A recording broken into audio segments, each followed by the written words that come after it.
દીધો. આપણા સમાજ વાળા આપણને ન્યાચે લઈ જાય, ઊંચા હોય તોય. હા, ગ્રામ પંચાયતની ચૂંટણી આવી, સરપંચનો ફોર્મ ભરવાનો. જેન સરપંચ થવું હોય 50 જણાએ ફોર્મ ભર્યું. 50 જણાએ ફોર્મ ભર્યું. ગામના એક સમજદાર વ્યક્તિએ વિચાર કર્યો, હા 50 ચૂંટણી લડશે તો ગામમાં 50 અચેકો જણો ક્વાર્ટરી વેચે, 50 ક્વાર્ટરી એક જ ઘરમાં જાય. આ સમાજની પથારી ફેરવી નાખશે, વઢારી મારશે આવા બધા ભેગા થઈ. એટલે એ સમજદાર વ્યક્તિએ આખા 50 જણને બોલાયા. એની એટલી કિંમત હતી, ગામમાં એટલી છાપ હતી. 50 જણને બોલાયા અને ખેતરમાં પોતાનું ફાર્મ હતું તો આગળ બોલાયા અને 10 ફૂટ ઊંડો ખાડો ખોદ્યો અને 50 જણને ઉતાર્યા. હનીમાં ઉતારવાના બધાને વિઠ્ઠલ મહારાજ એનીમાં ઉતાર્યા. પછી એ સમજદાર વ્યક્તિએ કહ્યું, આ કુવામાંથી જે પહેલો નીકળી જાય બહાર એ સરપંચ. ચૂંટણી કરવાની જ નહીં. બધાય બાથડિયા મારીને આમ દીવાનો આમ ધાર ઝાલું બહાર આમ છલંગ મારી નેકરું પાછળ વાળા કોઈ પગ ઝાલે તે પાછા. પેલો ચડ્યો માર ભાઈ. જેના ઠેકડા નતા મરાતા એવા જ બસ ઝાલવાનું જ કામ કર્યું. જેમના હાથ પોંગોટો નતો હલાવાતો એમણે આ જ ધંધા કર્યા. જ્યાં હોય ન્યાચા પાડવાની, કોઈ ઉપર નેકરવા જ ના દીધા. આમાં 8-10 જણા હગ્ગા ભાઈ હતા. એક જ બાપના જણેલા. તોય મોટો નેકરે તોય નાનો ટોટિયા ખેંચે. આજ એવું જ ચાલે છે કે નહીં ચાલતું?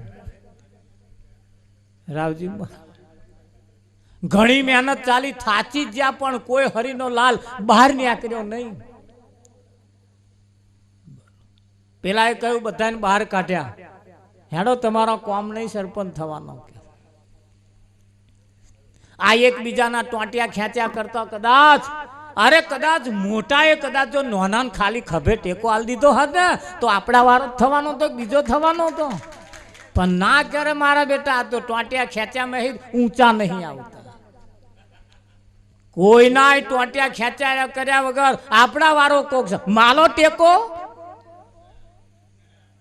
આ તો નાનો મોટા ના ખેંચે, મોટો નાના ના. આ ખેંચી ના હેડ્યું બધું. હેડ્યું ના હેડ્યું. આ લગન ગારો ચાલે. કયો ગારો? આ લગન ગારાની અંદર વગાડે ડીજે, જમીન મૂકે બીજે અને કોમે જાય ત્રીજે. વિઠ્ઠલ એ પછી ત્રીજે કોમે જાય 12 મહિના પીલા તોડે તોય વાનો મેર ના આવે. તા એક દાદાના વર રાજા થવા સહેજ સમય સાધી લીધો હોત તો, નેચરે કામ કરી લીધો હતો, આ 12 મહિના પીલા તોડવાના ના થાત. પણ ના, મારા બેટા એવા મોટો ડીજે લઈને જોવાનો ગયા. જો પૈણવા ગયા હતા તો હું આકડી નર્યો, ડીજે ના પ્યાઠામાં કેટલા એ રંડાયા. શું કરવાનું? તો પૈણતો હોય તા ડીજે તો ઢીચુક કરતું હોય. તા જોવા ગયો તો તું શું જોવા ગયો તો મોટે ગાડીઓ લઈ લે. જેદા નતું દેખાતું આ નરી મોટું ડીજે નહીં બેહવાનું, નાનું લઈ જઈએ આપણે. ખબર ને આ લોકો શું જોવા જાય. વિઠ્ઠલભાઈ વાંખ્યો જોવા જવાનું હું? નરીઓ જોવાની મહારાજ. જે નરીએ જતા હતા હમડું આડું હોય જોઈ લેવાનું. અહીંયા આગળ આપણું ટ્રેક્ટર ચેદાર આવીશું ચેદાર નહીં ને કરે તારે, એટલે આપણું લઈ જઈએ ચેદાર. મરી જવાના કઈ. હવે ફક્ત ને ફક્ત દબાયેલો હાથ કાઢી લેવાનો સમય આવ્યો છે. આ કોઈને પાણી બતાવવા જેવું નહીં.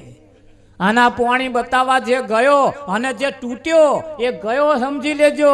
સમયમાં ખરાબ છે મહારાજ. અહીં જે તૂટ્યો કોદાર હંધાતો બહુ વરહો વીતી જશે.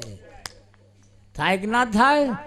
જે સુખ સાહેબીની અંદર આપણે હોઈએ એને વ્યવસ્થિત રીતે રાવણ જેવી નીતિ જો રાખી, દુર્યોધન જેવી જો નીતિ રાખી, હા કોઈને પાણી બતાવવા જો રહ્યા ને તૂટ્યા ને તો ગયા સમજી લેજો. હવે તૂટવા જેવું નથી, તૂટ્યા હોય હંધાવા જેવું છે, હંધાવા જેવું છે. આવક આપણી ઘટવા મોડી, જાવક વધવા મોડી, કશું કરવાનું નથી. જાવક જે છે ને એને થોડી હખણી કરવા જેવી છે. તમારી પાસે જે પડ્યું છે ને એ જે જો હોય તો જતું રહેશે ને નહીં જવા દેવાનું, એને કંટ્રોલમાં રાખો. સૌ પ્રથમ પહેલા આપણે શુભ કાર્યની અંદર ગણપતિ બેહાડીએ છીએ, એટલે ચિતરેલા ગણપતિ બેહાડવાના. હવે ચિતરવાના નીકળી જાય, બજારમાં ટાઇલ્સ લાવે આખી. આ ગણપતિ નહીં બેહાડવાના. ગણી ગણી ગણી ગણી ગણી ગણતરી કરીને હેડ. આ નહીં ગણતરી કરીને બેહું તો પેલા ગણપતિ તારું કશું નહીં કરવાના. આયા ગણપતિ બેહાડવાના, ગણતરીના. કયા ગણપતિ બેહાડવાના? ગણતરીના ગણપતિ જેને બેહાડ્યા એની વલ્લી તડાકા નહીં મારવાની. અને ગણતરી વગરના જેને ગણપતિ બેહાડ્યા કેટલાય હલવાયા રાવજી મહારાજ. હજુ મોડવા વાળો ધક્કા ખાય છે, હજુય મોડવા વાળા, સીધા વાળા, બીડીજે વાળા ધક્કા ખાય છે. ગણતરી વગરના ગણપતિ બેઠા એટલે ગણતરી વાળા ગણપતિ જેને બેહાડ્યા એને ચેદાર રોંડા ચૂકતે કરી દીધો મહારાજ. કેમ? એમને ગણતરી વાળા બેહાડ્યા હતા. અને આ ગણતરી વગરના જેને જેને બેહાડ્યા છે બધાય વીઘો મેલી મેલીને પરવારી જવા બેઠા મળે. એને સદગુરુ એમ કે છે જાગ્યા ભાગ મારો, ગુરુ મારે ઘેર આયા. કઈ આયા? આવા યાટ્યો વાળા ઘેર. આ ગરમ પગલો પાડીને શું કરશો? આપણા વાળો હવામાં પોતો મારી મારીને પગલો કાઢી નાખશે. નહીં રાખ્યા જેવા અમનો પગલો હવે મારશે ને પોતો મારીને હવારમાં જ કાઢી નાખશે રાવજી મહારાજ. આ ગરમ પગલો પાડી પાડી પાડી. પણ કયા ઘરમાં પગલો પાડવાનો? તમારા સમજણ રૂપી ઘરમાં જેનું પગલું પડે ને એમાં કોઈની તાકાત નહીં કે એને વારી જોડીને કાઢી નાખે. તો સમજણમાં પગલું પાડવા માટે હરે કરમે કુટાઈ જાશો રે સમજણ. અહીંયા કે છે કે ભાઈ કરમે કુટાઈ જાશો રે સમજણ વિના. શેના વગર? આપણે દુનિયાના કોઈ પણ છેડે જઈએ ફક્ત ને ફક્ત કોકની સમજણ લઈ આવો. શું લઈ આવવાનું? સમજણ લઈ આવવાનું. આપણે કોકને ઘેર બેહવા ગયા હોય, કોકને ઘેર મહેમાની કરવા ગયા હોય એટલે આપણે કહીએ છીએ કે ભાઈ એમની સમજણ બહુ સારી, એમની સમજણ બહુ. અને જેનામાં સમજણ સારી હશે ને એમના ઘરમાં વિવેક હશે, એમના ઘરનો વર્તન સારો હશે, એમના દરેક ઘરના સભ્યોના સ્વભાવ પણ સારા હશે. હોય કે ના હોય? જેને સમજણ નહીં હવે આ બીજું પૂજે, અને જેને સમજણ છે એ પૂજવા જેવું હોય એ પૂજે. પારાસુરે સુરે જોયું, મચ્છ ગંધામાં મન મોયું. પારાસર ઋષિ કેટલા વર્ષો તપ ધર્યું, કેટલા વર્ષો સુધી ધ્યાનમાં રહ્યા. પછી ધ્યાનમાંથી જ્યારે જાગ્યા એવા ઉઠીને હેડ્યા અને આ પારથી પેલે પાર જવું તું, વચ્ચે નદી આવી. આવા નદી પેલે પાર જવું છે મને. મધરાત ચાલતી હતી. કઈ રાત? મધરાત ચાલતી હતી. ત્યાં આગળ એક નાવિક નાવડું ચલાવવા વાળો રહેતો તો એને ઉઠાડ્યો. ઉઠ ભાઈ, મારે આપાહી પેલે પાર જવું છે.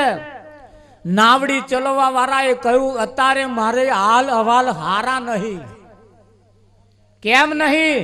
કે મેં મદિરા પાન બહુ પીધું છે, હવે મારાથી હેડા એવું નથી, મારા હસેલા મરાય એવું નથી, મેં એવો નશો કર્યો. પારાસુર ઋષિએ કહ્યું જો તું મને આપાહી પેલપા મેળવા નહીં આવું, જો તું અત્યારે નહીં ઉઠું, મારું કોમ જો નહીં કરું તો હું તને શ્રાપ આપીશ. આ ધ્યાન ધરવા વાળા પાસે આવા બહુ હોય. બળદેવ અને હોય હે ગામ તમારું ધ્યાન ધરવા વાળા ગામમાં હોય બહુ. ગામ તમારું ધ્યાન ધરવા વાળા બોલે. કોક ગામમાં ટ્રેક્ટર લાયો હોય, એ જે ટ્રેક્ટર લાયા હોય એ ડીઝલ બારે રાઉસ કરવા. તારા એમની જે ટ્રેક્ટર લાયો હોય, એમના ફરિયા વાળો એમની પાડોશમાં રહેતો હતો, એવો પેલો ટ્રેક્ટર ડીઝલ બારે તો આવો બેઠો બેઠો જીવ બારે. શું કરે? જીવ બારે. અંદર વાળાને કહેવો, બહાર વાળાનું ઉચ્ચક નહીં આલ્યું કઈ મહી ડખો કરવો ને બહાર ભજન ચલવું એવું છે રાવજી મને? આપણે બધાનું હિયારું છે, આપણા બધાના હિયારું છે, દરેકના માટેનું છે કે નહીં? અહીં સમજણ વગર કુટાઈ મરે છે. કેવું સમજણ વગર? પારા સુરે સુરે જોયું, ઉઠાડ્યા, ઉઠ ભાઈ મને પેલી કોરા લઈ જાય કે મારાથી ઊભું થઈને હેડાય નહીં એટલું મેં પી નાખ્યું છે. હા પારાશે ઋષિએ કહ્યું તને શ્રાપ દઈ દઈશ. એટલે નાવિકની એકની એક દીકરી હતી, રૂપ રૂપનો અંબાર હતી, અને કહ્યું મહારાજ ઉભા રહો, હું તમને મૂકવા આવું છું. મારા પિતાજીનું બદલામાં હું તમને મૂકવા માટે આવું છું. ને એક નાવિકની દીકરી જેનું નામ મત્સ્યગંધા, મધરાતે ઋષિને નાવડામાં બેહાડી નાવડું હસેલા મારતું તું. મધ સમુદ્ર મધ દરિયે પહોંચ્યું, વચ્ચે વચ્ચ પહોંચ્યું, અને આટલા બધા વર્ષોનું ધ્યાન ધરેલો તપ ધરેલું વ્યક્તિને મય વિકાર ઉત્પન્ન થયો. હા, અને મત્સ્યગંધા ઉપર એની દોનત બગડી. વિઠ્ઠલ મહારાજ એ મત્સ્યગંધા ઉપર દોનત બગાડી.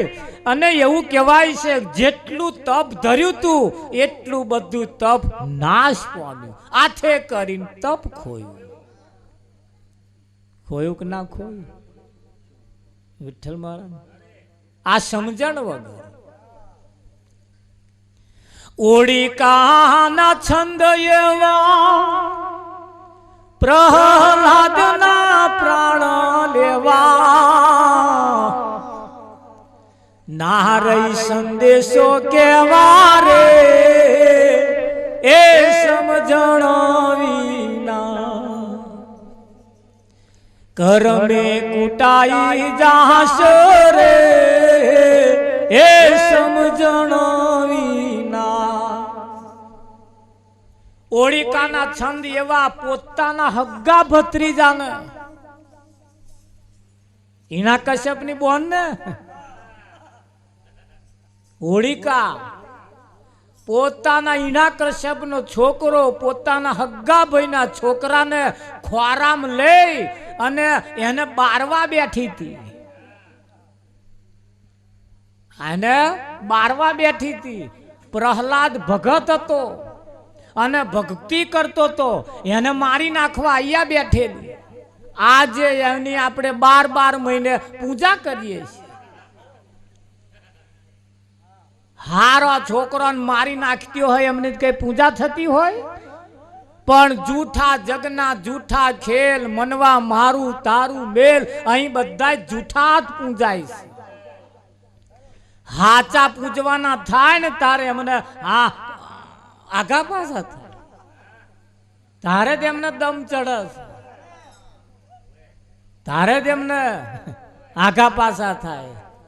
આખું વિશ્વ તમે જુઓ જૂઠું પૂજાય છે, અને હાચું પૂજવાનું થાય ત્યારે એમના કમકમીઓ આવે. આવે કે ના આવે? ધ્યાન રાખજો. આ બેનો જેના વડે બંગડીઓ પહેરીએ છીએ, જેના વડે પોથી પૂરીએ છીએ, જેના વડે ચોલ્લા ચોડીએ છીએ, ચોટાડીએ છીએ, રાવજી મહારાજ એની જ જોડે મોઢો ચઢેલો રાખે. બોલો, જેના વડે જાહો જલાલી છે. હવા મુઠે તારથી દે તે તમાર શિયાળ તોણે શ્યામ ભણીને કૂતરું તોણે ગોમ ભણી. હવારથી જ થારીઓ ખખડતી હોય, ઉઠ્યો ના હોય તે મોર શું ચલ્યા.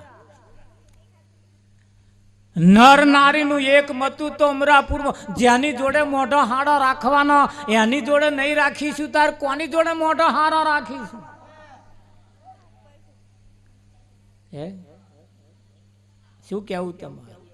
તો જેના વડે જાહો જલાલી છે, જેના વડે આ ઓઠની લાલી છે, જેના વડે આ નવા ચંપલ પહેરીને પટક પટક પટક પટક પટક હેડીએ છીએ ને, એને હવારમાં ઉઠે ને તારે આખા દૂધની ચા પાવી પડશે. નહીં પાય મહારાજ.